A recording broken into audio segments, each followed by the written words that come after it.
Good morning, Bulldogs. I'm Alexa Hernandez.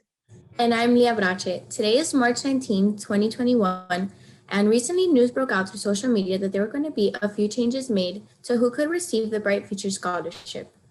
If Bright Futures eligibility were to change, it could negatively affect many students' ability to attend college and achieve a higher education.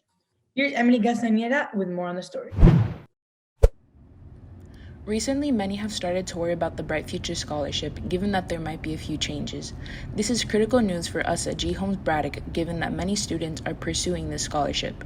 A bill filed on February 23rd by Florida Republican Senator Dennis Baxley may affect the aid students receive from the Bright Future Scholarship based on their chosen majors. This bill would affect how scholarships are given out.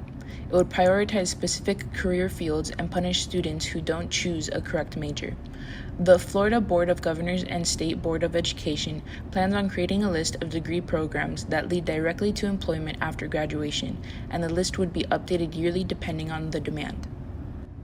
Now, for the students whose degrees don't make it onto the list, they would only get funding for 60 credit hours, in hopes of the students adopting a degree that would be on the list after 2 years.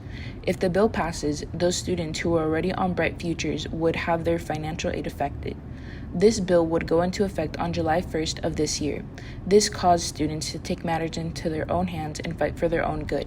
Several petitions were started in efforts to spread the word on just how serious this issue is. Throughout history, women have had many advancements, but have been less notable because of how inferior to men we have been. But as time passes and society evolves, we appreciate women more and what they contribute to society. This month was established to recognize the advancements accomplished by women. Here's Elizabeth Grana with more on Women's History Month. Women's History Month is a month-long celebration of the accomplishments and contributions of women. It began in the United States in 1987 when Congress declared March as Women's History Month. It has been observed annually ever since. This month is an opportunity to honor women's advancements in society. From science to politics, it's a chance to reflect on the trailblazing women who lead the way for change. Now, more than ever, it's especially important to uplift women who are part of other marginalized communities. Women of color and trans women in particular experience disproportionately high levels of violence and discrimination. There are many ways in which you can support women this month and every other month. If you have the money to spare, you may donate to women's organizations. Another great option would be Girls Who Code, a nonprofit aiming to close the gender gap in computing through educational programs. You can donate your time by volunteering at a women's shelter or health clinic in your community. The pandemic has dramatically worsened unemployment and homelessness, making community service extremely valuable. You can support female artists and creatives by reading books or watching movies written and directed by women. When making purchases, opt for women-owned brands and businesses. By far the easiest way to celebrate Women's History Month. Take the time to tell women in your life that you appreciate them. And to all women, take a moment to celebrate yourself. This has been Elizabeth Grana reporting for Braddock TV. COVID-19 has been going on for a little more than a year. It has impacted the lives of many people, but as more people get vaccinated, the more progress we make to reaching some normalcy.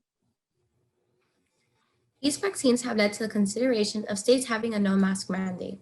One of the states is Texas, where Governor Abbott planned on removing the mandate. Here's Catherine Orrego reporting for the reopening of Texas. Starting on March 10th, Governor Greg Abbott plans on ending Texas' statewide mask mandate next week and will allow all businesses to operate at full capacity. Masks will no longer be required in public places like sporting events and concerts. Federal health officials have worried that state and local leaders may be moving too fast. Texas has averaged over 200 reported deaths a day over the last week. And while Abbott has voiced optimism that vaccinations will accelerate soon, less than 7% of Texans have been fully vaccinated. Abbott has urged Texans to still exercise personal vigilance in navigating the pandemic. Numerous Texas businesses have already indicated that they do not intend to abandon their mask requirements or to return to full capacity. Target announced that masks will still be required in its Texas states, and NBA Dallas Mavericks, whose owner, Mark Cuban, has said no plans to increase the 3,000 personal capacity limit on attendance. Americans have faced discrimination for a long period of time, now more than ever because of where the coronavirus originated from. It is seen that violence rates have increased by 114% from 2019 to 2020. This is detrimental to a person's mental health and overall quality of life. On to Aiden Correa with more on the story. Hate crimes in Asia rose in 2020. It was mirroring a national trend and had police concerned. There was an increase of 114% from 2019 to 2020. Most officers believe that there are way more crimes being committed against Asians. They haven't just been reported crimes.